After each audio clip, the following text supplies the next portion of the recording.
Donc, bonjour tout le monde. Aujourd'hui, je fais une mini-leçon sur la subordonnée circonstancielle de but. La raison pour laquelle au subjonctif est écrit dans le titre de la leçon, c'est parce qu'avec une telle subordonnée circonstancielle, on utilise le mode du subjonctif. On va voir pourquoi très bientôt, mais je vais commencer par vous donner une petite définition de c'est quoi une subordonnée circonstancielle de but. Donc, cette subordonnée marque un but à atteindre. Cependant, la réalisation de l'action reste incertaine. Ce qu'on veut dire par ça marque un but à atteindre, c'est que dans le sens de la phrase, on a le but de faire quelque chose, on a le but d'accomplir quelque chose, mais le résultat demeure incertain. On ne sait pas si ça va se produire ou non à la longue. Voyons un exemple pour vous permettre de mieux comprendre. Si on regarde ici la phrase matrice, la phrase de base, la première partie de notre phrase, Marco a fait une recherche approfondie. Mais dans quel but? Pour qu'il puisse avoir une bonne note sur sa critique. Ce qui est important à retenir ici, c'est que premièrement, dans le sens de la phrase, il y a un but à atteindre, c'est que Marco veut avoir une bonne note sur sa critique, mais le résultat reste incertain. On ne sait pas si Marco va obtenir une bonne note ou pas. Comme on peut voir dans l'exemple ci-dessus, les subordonnats fréquemment utilisés pour introduire une subordonnée circonstancielle de but sont afin que, pour que, de façon que, de manière que, de crainte que, de peur que, etc. On utilise plus souvent les subordonnats afin que et pour exprimer un but à atteindre. Et on va utiliser les subordonnats de crainte que et de peur que pour exprimer un but à atteindre, mais avec un certain sentiment de peur ou d'inquiétude. Okay? Donc, on effectue une action, on fait une action dans le but de se protéger de quelque chose ou d'éviter une conséquence, des choses comme ça. Ici, je fais un rappel. Le mode qu'il faut utiliser dans la subordonnée circonstancielle de but, c'est le subjonctif. Puis, ce qu'on veut dire, c'est que dans la deuxième partie de ta phrase, parce que la première partie, c'est la phrase matrice, la phrase de base qui ne change pas. Ensuite, tu as le subordonnat qui introduit la partie finale de ta phrase, qui est la subordonnée circonstancielle de but, qui à la fin exprime le but à atteindre. Okay? Puis dans la deuxième partie de cette phrase-là, dans la partie finale de la phrase, c'est le subjonctif qui va être utilisé. Si on regarde un exemple, j'ai enfilé mon imperméable de crainte qu'il pleut. La matrice, c'est j'ai enfilé mon imperméable. Et puis la subordonnée circonstancielle, c'est il va pleuvoir. D'accord? Si on prend ça. Donc, j'ai enfilé mon imperméable de crainte qu'il pleut. Ici, c'est censé être le subjonctif. Donc, cette phrase-ci est incorrecte. Si on regarde la phrase en dessous, j'ai enfilé mon imperméable de crainte qu'il pleuve. Ici, j'ai la phrase matrice, j'ai enfilé mon imperméable de crainte que, qui est mon subordonnat. Et puis, il va pleuvoir, qui, à la longue, est transformé au mode du subjonctif et qui devient il pleuve. D'accord? Voyons des exercices qui vont vous permettre de pratiquer les subordonnées circonstancielles de but. Donc, le premier exercice vous demande d'enchasser les deux phrases afin d'établir le rapport de but en variant les subordonnats. Ça veut dire qu'on veut que vous combiniez les deux phrases ensemble en utilisant des subordonnats différents, pas seulement afin que. De plus, le mode du verbe de la subordonnée devra être changé au subjonctif. Si on fait le premier exemple ensemble, la phrase matrice est « je veux faire de l'argent ». Donc, cette phrase-là ne changera pas quand on va enchasser les deux phrases. Ce qui va changer, c'est le fait qu'on va ajouter un subordonnat et le fait qu'on va transformer la deuxième partie de la deuxième phrase pour ajouter un verbe au subjonctif et pour exprimer le but qui est à atteindre. Donc, Quel est le sens qu'on cherche à avoir dans notre phrase complète? On cherche un but à atteindre, mais lequel? Si on regarde les deux phrases ici, le sens global, c'est « je veux faire de l'argent pour pouvoir voyager davantage ». Ce qu'on va faire, on va choisir un subordonnat et on va choisir le verbe qui est à mettre au subjonctif. Comme vous pouvez voir, moi j'ai écrit « je veux faire de l'argent pour que je puisse voyager davantage ». Ici, j'ai mon subordonnat « pour que » et puis j'ai mon verbe « pouvoir » au subjonctif. Parce que quand j'ai établi le sens de ma phrase, mon but, c'était de pouvoir faire quelque chose. Donc, j'ai pris mon verbe « pouvoir », qui est mon verbe clé, on va dire, et je l'ai transformé au subjonctif.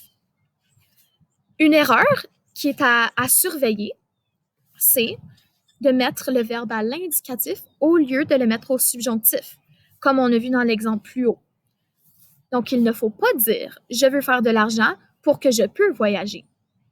Parce que là, ça exprime, on comprend le but que tu essaies d'exprimer, mais ta phrase, elle est mal énoncée. D'accord?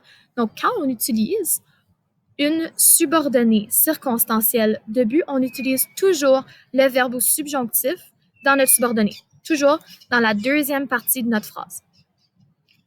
D'accord? Je vais commencer le prochain exercice avec vous et ensuite vous ferez le reste sans mon aide. Si on regarde, les arbres ont été plantés, le terrain doit être embelli.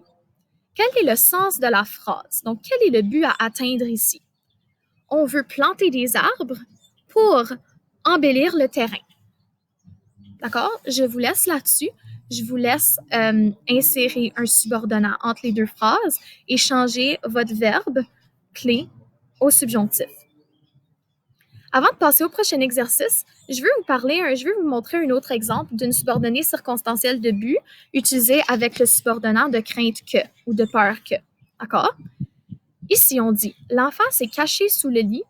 Sa mère l'oblige à manger des légumes. » Quel est le but à atteindre ici? Est-ce que le but à atteindre, c'est de se cacher sous son lit pour que sa mère l'oblige à manger des légumes? Ou est-ce que c'est l'enfant se cache sous le lit pour éviter que sa mère l'oblige à manger des légumes? Selon moi, c'est le deuxième sens, d'éviter de se faire obliger à manger des légumes. D'accord? Donc, on établit un but à atteindre avec un sentiment d'inquiétude ou de peur. Tantôt, j'ai dit que quand c'est un tel but avec un tel sentiment, on utilise des subordonnats comme de crainte que ou de peur que. Donc, ce qu'il ne faut pas faire, c'est écrire « L'enfant s'est caché sous le lit afin que sa mère l'oblige à manger des légumes ». Parce que ça voudrait dire que l'enfant veut manger des légumes. Mais dans le fond, l'enfant ne veut pas en manger. Donc, il se cache sous le lit de crainte que sa mère l'oblige à manger des légumes. D'accord? Et puis, si on regarde ici, la deuxième partie de ma phrase, qui est la subordonnée circonstancielle de but, mon verbe est au subjonctif.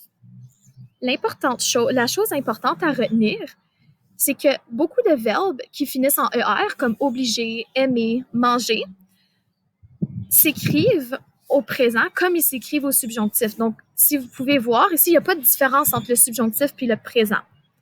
Mais si on change le verbe et qu'on met le verbe faire, par exemple, la phrase ne sera pas « l'enfant s'est caché sous le lit de crainte que sa mère le fait manger ses légumes ». La phrase va être « l'enfant s'est caché sous le lit de crainte que sa mère lui fasse manger ses légumes ». Tu vois, ça a changé de fait à face. Donc, c'est pas la même chose. Parfait. Donc, je vous invite à compléter les autres phrases, de compléter cet exercice ici. Le deuxième exercice, on vous demande d'accorder le verbe en parenthèse au subjonctif. Donc, c'est très simple. Si vous connaissez la forme au subjonctif du verbe, vous l'écrivez. Si vous ne la connaissez pas, je vous conseille de ne pas inventer de réponse, mais bien de vérifier dans un Becherel ou dans un dictionnaire en ligne. D'accord? Le troisième exercice, on vous demande de surligner toutes les subordonnées circonstancielles de but dans cet extrait et puis d'encercler le subordonnat. Moi, je vais commencer par encercler le subordonnat parce que c'est ça qui va me permettre de reconnaître la subordonnée circonstancielle de but. Je vais faire la première phrase avec vous. Papa a vendu sa machine à coudre pour qu'il puisse passer la frontière allemande. Je crois avoir reconnu un subordonnat dans cette phrase, donc je vais le souligner pour que ici. Intéressant. Et puis, je me rappelle qu'un subordonnat introduit toujours une subordonnée circonstancielle de but après. Donc, je sais que ma subordonnée circonstancielle, c'est « il puisse passer la frontière allemande ». Et je vais surligner cela en bleu. Ici, je vous fais juste un petit rappel. Le but qui est à atteindre, c'est de passer la frontière allemande. D'accord? Et on a un subordonnat pour que qui introduit ce but à atteindre. Puis ce que je vais faire, je vais juste surligner également le subordonnat pour surligner la subordonnée circonstancielle au complet. D'accord? Je fais un rappel qu'il n'y aura pas de subordonnée circonstancielle de but dans chaque phrase de cet extrait. Donc, vous y allez une phrase à la fois. Vous voyez si vous pouvez identifier un subordonnat, un marqueur de but, comme pour que, afin que, de peur que, de crainte que, de façon que. Lorsque vous avez identifié votre subordonnat, vous le soulignez ou vous l'encerclez, comme on vous demande dans l'exercice. Vous identifiez ensuite la subordonnée qui l'accompagne et vous surlignez le tout. D'accord? Et le dernier exercice, c'est une activité de mise en application. On vous demande d'ajouter une subordonnée circonstancielle de but à la phrase matrice. Réécris la phrase et assure-toi que les verbes dans la subordonnée soient au subjonctif. Donc, la phrase matrice, c'est la première partie de ta phrase qui ne changera pas. Ce que tu vas faire, la première étape, c'est de réécrire cette phrase. Place ton sac par terre. Et une subordonnée circonstancielle de but, on se rappelle, exprime un but à atteindre.